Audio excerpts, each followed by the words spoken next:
Assalamualaikum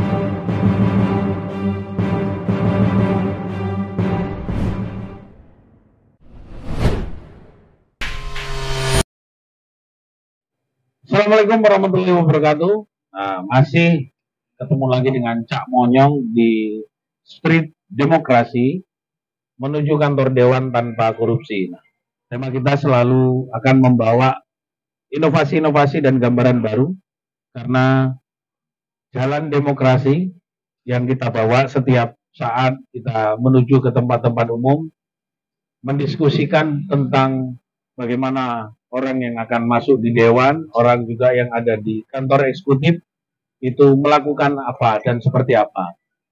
Nah, saya akan sedikit menyampaikan kehadiran tamu hebat, ya Mas Agus Parminto, sudah mulai tahun 94 ada di jalanan menjadi penggerak pro demokrasi, ada GP 27 Juli. Apa dulu ya? Betul ya? GP 27 Juli, Gerakan Muda 27 Juli, Romek, dan banyak hal. Nah, sekarang tahun 2023, Mas Agus Parminto terakhir nih, kayaknya bagaimana dia menjadi calon anggota legislatif dari PDI Perjuangan tingkat Provinsi Jawa Timur, dan apa sih, karena saya lihat DPRD Jawa Timur tertimpa badai besar, ya 121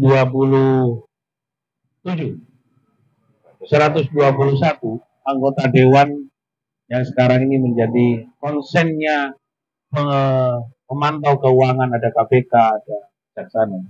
Mas Rampin, bagaimana Anda masuk di dalam tikus yang siap-siap ditangkap atau anggap seperti itu sebagai, sedangkan sampean agen perubahan pada waktu itu. Apa ya sebenarnya yang ingin dilaksanakan dan mungkin bagaimana menabrak? Kalau kita lihat itu Bambang Pacul itu dan ngomong, ini Korea ini. Kalau nanti ngelawan juraganya telepon, kamu Parmin berhenti, siap. Wah, apa juga berhenti, ngomong Mas Agus Parmin. Silakan. Baik, terima kasih Pak Nawang. Iya. Ya, silakan. Agak ngeri nih topiknya ini. Ngeri sedap lah. Menuju parlemen Tanpa korupsi. Bloko Suto mana ya? Iya, Bloko Suto. Turun charger. Dan coba parlemen masih syuting 3 segmen lagi. Iso, gak bahaya tadi. Gak bahaya. Jari ini bahasa sing tren saya gak bahaya. Gak bahaya. Logikanya dengan sistem sekarang ini, kalau kita bicara menuju parlemen tanpa korupsi, kayaknya gak ketemu. Iya, gak ketemu ya. Gak ketemu dengan sistem pemilu, undang-undang pemilu yang saat ini kita terapkan. Bisa ketemu, tapi itu tergantung moralitas si calegnya atau anggota DPRD atau DPR RI, DPRD kabupaten kota yang akan jadi besok. Karena sistem sekarang ini mendorong pada sistem yang transaksional, NPWP. Nomor biro, wani biro. Nah, itu tergantung si calon. Sejauh mana dia bisa meminimalisir logistik yang dia keluarkan. Andai kan logistiknya itu minim sekali, dia keluarkan, tapi dengan kerja keras yang cukup sebenarnya, cukup keras, ya. Mungkin berbulan-bulan sampai nginep di rumah konstituen dan sebagainya. Ya minim masa bisa lah. Luar biasa. Dan itu tidak mendorong ke arah yang korupsi. Iya. Tapi rata-rata para pejuang-pejuang yang minim logistiknya itu dengan biaya perawatan dengan tenaga, Ya, ya semampunya lah ya itulah. semampunya, Ya, ya. itu kalah dengan yang instan, Ya, yang ya. punya koper besar, Ya, ya. berikut isinya, Ya, ya, bukan ya. koper itu. Iya, iya. Dia kalah dengan yang instan. 1 jam menjelang pemilihan, dia langsung kasih coba sih, dan itulah yang begitu mereka jadi, itu yang mendorong mereka untuk rentan melakukan korupsi. Dan itu contoh terjadi pada DPRD yang Jatim yang sekarang ini lagi terpantau atau dipantau dengan KPK terkait salah satu unsur pimpinannya terkena OTT ya. Itu bisa merembet ke yang lain. Itu dampak karena apa? Karena logistik waktu kampanye yang dia keluarkan itu terlalu besar, sehingga dana-dana yang sifatnya itu untuk masyarakat, bansos, jasmas atau lainnya lah, pokir, itu dia bisa dia pajeki secara pribadi. Nah, itu harusnya itu clear untuk pembangunan di daerah misalkan, atau untuk pemberdayaan konstituennya yang ada di daerah, itu dia kenakan pajak pribadi, pilih 10% misalkan atau 20%. Itu aturan mana itu? Aturan pribadi. Pak Suri ini repot nih, aturan mana? Aturan pribadi. Ya. Pak, logistik waktu kampanye yang dia keluarkan terlalu tinggi, sehingga dia harus melakukan itu. Ya, apa caranya dia balik. Iki waktu wis iki kurang balik. Saya 3 tahun, saya kurang balik menjelang pemilu meneh. Kurang balik ya, otomatis salah satu cara yang dilakukan jalan singkat. Ya, enggak, tujuannya memang jadi anggota DPR itu balik no model apa gimana sih? Kalau melihat kita realistis saja ya. Kalau enggak realistis, anggota dewan itu kan wakilnya rakyat, yang diwakili kan rakyat. Jadi yang punya mandat itu kan sebenarnya kan rakyat. Nah, lalu dia mengabdi kepada siapa sebenarnya? Harusnya mengabdi kepada rakyat. Seharusnya loh. Harusnya. Iya. Walaupun rakyatnya juga transaksional di saat memilih. Ya ini pemirsa, bahwa memang kebiasaan ini muncul dari masyarakat yang sangat transaksional. Sehingga munculnya opini yang disampaikan Pak Agus Suparmin ini bukan berarti dengan tiba-tiba, karena masyarakat yang menawarkan hal-hal yang bersifat transaksional sehingga dewan punya perilaku. Nah, inilah yang sebenarnya menjadi persoalan. Letak kesalahannya masif antara konstituen dan calon dewannya. Kalau salah satu tidak mau, sama dengan laki perempuan, tidak akan terjadi hubungan kayak gitu. Anda diperkosa atau iya sama iya, kan gitu. Korupsi, kalau Anda diperkosa, dipaksa terima uang, Anda bisa lapor dong. Nah, bahwa Anda nyogok nih. Tapi kalau sama-sama terima, sama suka, berarti ini korupsi berjamaah antara masyarakatnya dan si calon anggota DPR. Tunggu ketemu tutup. Oke, ini sulit ini.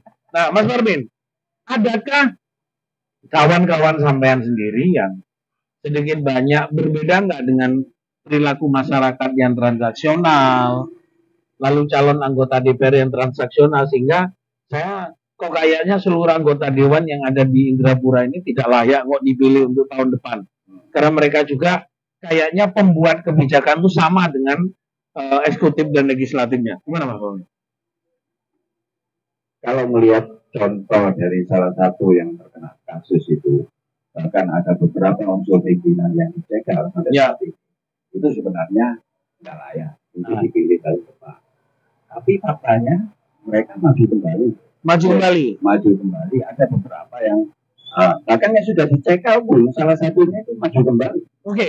Ada pernyataan tadi dari Mas Surin, kalau dia 5 tahun, apakah yang sudah ketangkep juga mencalonkan lagi? Harus jeda 5 tahun berikutnya. Ya, yang ini, yang mana ini yang sedang ini lagi berproses. Secara hukum itu boleh. Tidak boleh. Tapi kalau dia sudah dulunya melakukan kena pidana kebetulan korupsi, itu dia sudah jeda 5 tahun, 5 tahun berikutnya mungkin dia waktu itu di pemilu 2014 ya kan, Ya. melakukan korupsi. 2019 nggak bisa nyalonkan. Oke. 2024 Boleh. mencalonkan. Oke. Tidak ada calon yang lain ya, kayaknya koruptor tetap kepingin jadi dewan. Makanya Ya, terus. orang-orang hebat, orang-orang bersih itu jangan alergi dengan politik. Jangan alergi untuk masuk partai politik untuk mencalonkan diri sebagai baik itu anggota legislatif maupun eksekutif. Oke. Kalau orang-orang hebat, apalagi dari kalangan akademisi tidak mau mencalonkan diri, hanya bisanya mencibir gitu aja. Yang jadi ya orang-orang itu lagi. Kan gitu. Itu bagian dari kesalahan kita juga. Makanya ini mendorong. Kalau saya melihat ya para teman-teman aktivis semua yang sekarang ini sudah maju, bahkan sudah jadi di anggota legislatif, baik itu di DPR RI, DPRD provinsi ataupun kabupaten kota, ini kurang jumlahnya, jumlah kuantitas dari para aktivis yang Oke, yang berteriak kurang banyak. Sehingga mereka jadinya bukan mewarnai tapi diwarnai. Oh, itu yang tidak provokatif malah jadi negosiator. Hampir rata-rata semacam itu. Itu sudah kita lihat banyak di TV ya. Rata-rata mereka diwarnai. Hanya saya lihat 1-2 lah yang masih memegang teguh pada sikap-sikap idealis yang waktu dia teriakkan di jalanan waktu itu. Tapi itu mungkin ada persentase 60-40 berapa atau 50-50 atau 100% idealis penuh. Atau apa maksudnya itu? Dijelaskan. Yang 60-40 itu apa aja? 60-40 saya lihat mereka ngikut instruksi partai. Oke.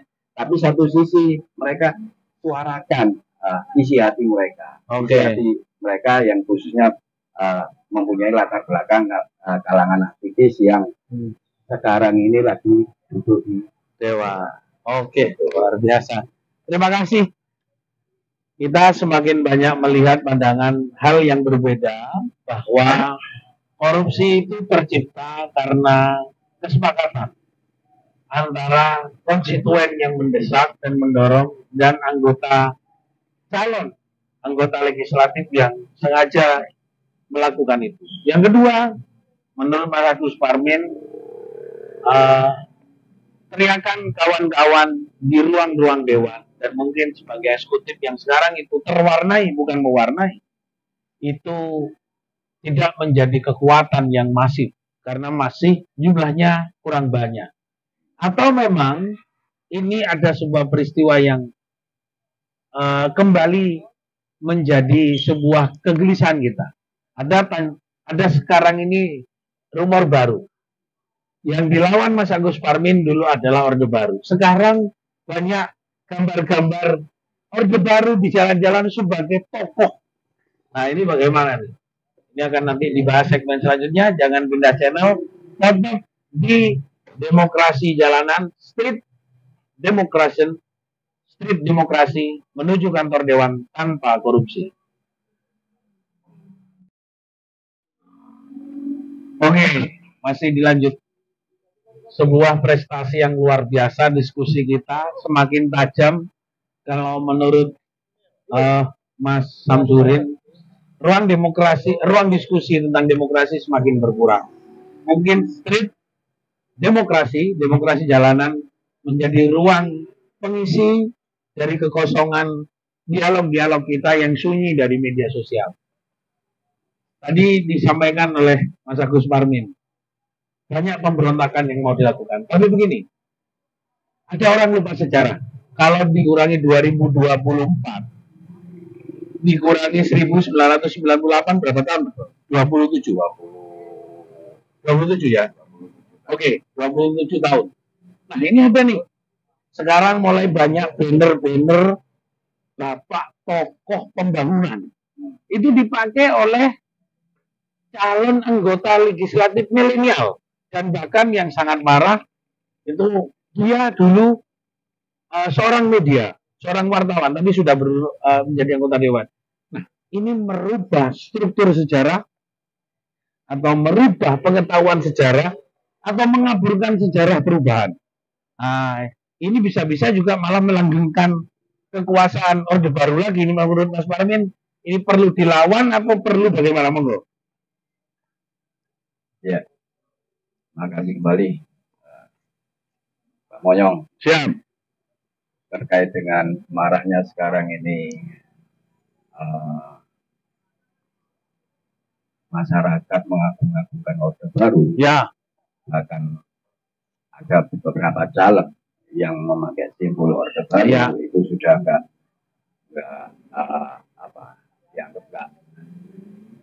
risau lagi lah katakan. Ya. Itu saya bisa memaklumi lantaran karena itu akumulasi dari titik jenuh. Titik jenuh sebuah harapan di era reformasi dengan harapan mereka ada perubahan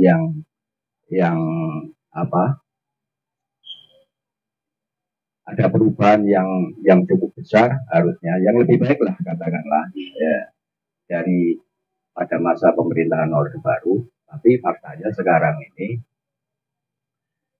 kita lebih buruk dari Orde Baru. Dulu kita teriak-teriak anti KKN, kolusi, korupsi, nepotisme. Kalau dulu KKN-nya hanya terlokalisir, terlokalisir di lingkaran kekuasaan. Iya, betul. Mungkin di keluarganya, di kroni-kroninya. Ya, ada pembahasan, ada nama-nama nggak apa-apa, lembut lah. Sekarang ini KKN-nya luar biasa, rata, tidak terlokalisir lagi, rata. Bahkan sekarang ini politik dinasti juga dilakukan. Kekuasaan turun temurun dari bapak seorang bupati, bapaknya habis 2 periode, istrinya juga 2 periode, sekarang anaknya itu lebih parah dari Orde. Nah, kalau ada masyarakat sekarang ini yang cenderung mengagung-agungkan simbol-simbol Orde Baru, bahkan enak zaman Orde Baru, kita nggak menyalahkan mereka. Ya, itu bagian dari titik jenuh masyarakat, dampak dari sebuah harapannya yang terkubur di saat era reformasi itu muncul. Mungkin terlalu berharap berlebihan pada era reformasi itu. Waktu itu karena dampak sebuah tekanan ekonomi ataupun politik yang otoriter di masa Orde Baru, tapi faktanya sekarang ini tidak lebih baik dari Orde Baru, bahkan lebih parah. Sehingga saya menganggap wajar. Cuma persoalannya harus kita ingatkan. Kondisi sekarang ini masih lebih baik lantaran karena kebebasan, berserikat, berkumpul, berpendapat itu tidak diganggu oleh pemerintah. Kita mau ngomong apa aja, yang penting ngacu pada norma-norma etika, kesantunan, nilai-nilai Pancasila itu tetap kita gaungkan dalam setiap mengeluarkan pendapat. Itu tidak soal. Yang penting kalau memang itu dirasa baik, konstruktif, pemerintah nggak akan melakukan gerakan-gerakan represif yang seperti yang dilakukan Orde Baru itu. Tapi ini juga bagian dari cermin koreksi juga bagi teman-teman yang sekarang ini, khususnya para aktivis yang sekarang ini duduk baik itu di legislatif maupun di eksekutif, itu tolong warnailah sebuah kebijakan seperti harapan masyarakat pada saat era reformasi berjalan. Iya, pada saat itu ya. Pada saat itu. Sekarang lupa. Jangan diwarnai. Ya. Jangan dimaknai terusan, akhirnya banyak masyarakat yang menganggap era reformasi rekor mencari nasi Ya. dan lain-lain. Ya. Nah, itu jadi pelecut bagi kita untuk melakukan apa? Perbaikan-perbaikan terhadap konsep kita Pak di awal. Pada saat reformasi itu apa yang kita inginkan? Nah, kesejahteraan, keadilan sosial dan lain-lainnya, keterbukaan, transparansi, kebijakannya pro rakyat dan lain-lainnya itu harus dilakukan. Nah, jangan terus berkuasa aji mumpung. Ya. Memperkaya diri sendiri, masyarakatnya nggak diopeni. Oke. Dengan sebuah kebijakan maksudnya, bukan diopeni secara pribadi. Oke. Tapi ada sebuah koreksi. Saya melihat walaupun itu juk, tapi menurut saya statement Mas Bambang Pacul itu keren. Ini Mas Parmin ini saya setuju. Balik kandang, banteng balik kandang. Dulu dia pernah di GP 27 Juli. Bagaimana dia sekarang menjadi calon legislatif dari PDI Perjuangan untuk Provinsi Jawa Timur. Ya, kebetulan. Ya. Menurut saya konstituen yang kemarin menyuarakan hal sama dalam rangka pro reformasi, banteng balik kandang. Nah, ini kalau pas statementnya Mas Bambang Pacul ini muncul lagi, ini Korea ini tergantung bosnya. Kalau nanti bosnya ngomong, hei Parmin, kamu jangan macam-macam. Ya bos, nah bagaimana lagi tuh? Apakah akan tetap seperti itu? Berarti oligarki, kerajaan, dinasti mulai tetap jadi stigma. Apa yang harus dirubah Mas Parmin? Monggo. Ya. Terkait dengan statement Mas Bambang Pacul itu sebenarnya bisa dimaknai, cuma dia nggak harus lontarkan secara terbuka. Yang namanya kejujuran itu, kejujuran. Ya, kita apresiasi kejujurannya. Ya. Cuma tidak harus memang yang namanya kebijakan itu tidak lepas dari ketua umum partai politik. Ya. Saya tidak hanya memandang PDIP saja. Ya. Partai politik yang lain. Sama Korea itu katakanlah itu kan hilirnya. Hilirnya kan ada di partai politik. Iya. Cuma tidak selayaknya harus memerintahkan langsung ke waktu itu Pak Mahfud ngomong semacam itu, tidak harus menyampaikan langsung lobby jeragan saya, lobby bos, bukan. Iya. Kita sebagai wakil rakyat melihat aspirasi, apalagi itu di kalangan sekelas menteri eksekutif, ya kita ambil itu untuk kita sampaikan pada pimpinan kita yang ada di partai politik. Harusnya demikian. Etikanya demikian. Untuk gimana? Misalkan ketua umum saya nih, ini ada usulan kayak gini. Respon itu kan pasti akan muncul dan itu nanti disampaikan. Bukan itu akhirnya jadi sebuah keterbukaan kita sebagai anggota legislator. Kita sebagai anggota legislator dengan sebuah kebijakan akhirnya bergantungan pada yang namanya ketua umum partai politik. Itu kan kita pertontonkan secara tidak langsung. Padahal tidak harus seperti itu. Harusnya direspon baru disampaikan. Bukan Pak Mahfud sendiri suruh melobi ke sana. Tidak seperti itu. Itu hilafnya di situ. Luar biasa ya. Partai politik ada yang hilaf. Tidak hanya beragama dan berkeyakinan, tapi politik pun ditegur sebagai sebuah bentuk kekhilafan karena takdir untuk mensejahterakan rakyat dan bangsa itu juga penting. Nah, mari kita bersama-sama.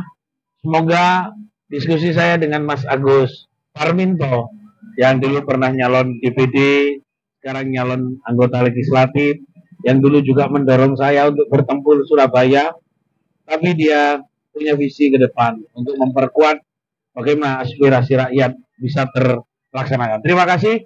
Masih akan terus berjalan di Street Demokrasi menuju kantor Dewan tanpa korupsi. Terima kasih. Wassalamualaikum warahmatullahi wabarakatuh.